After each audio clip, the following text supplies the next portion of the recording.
Good morning, guys. Welcome back to the series. We're picking up the action in verse 41 of Mark 9.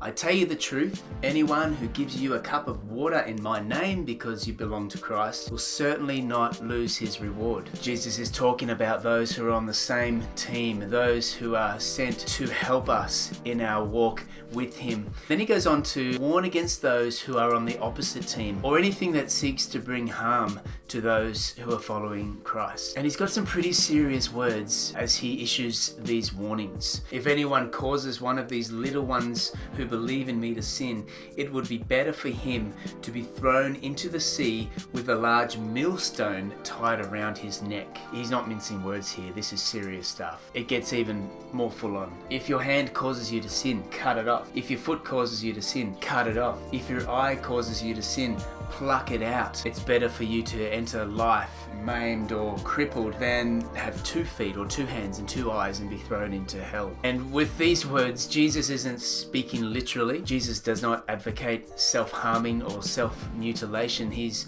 using a common tool of the day in teaching called hyperbole. Hyperbole is a figure of speech that uses exaggerated or extreme statements to create a strong emotional response. We have some hyperbolic statements today, like he's got a ton of money, I'm so hungry I could eat a horse, his brain is the size of a pea, my feet are killing me, she's older than the hills. So Jesus is using extreme language to get an emotional response from his hearers so that they would do whatever it takes to enter life. Jesus is not mincing words. It's time to get ruthless.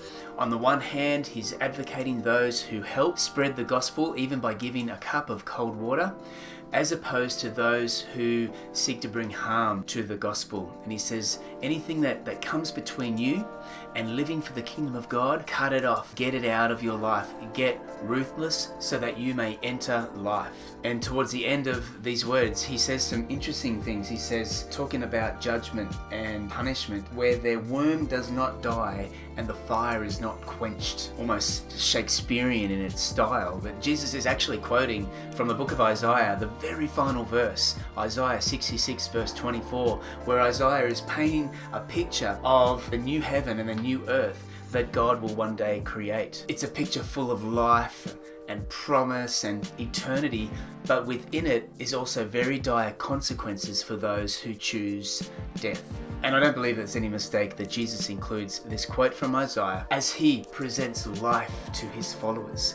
This is what it looks like, but also very real consequences for those who continue to choose death. So today, in all that you do, in all that you are, in all that you say, choose life. Choose that which helps you to follow the kingdom of God and get ruthless with the sin that seeks to distract you from him.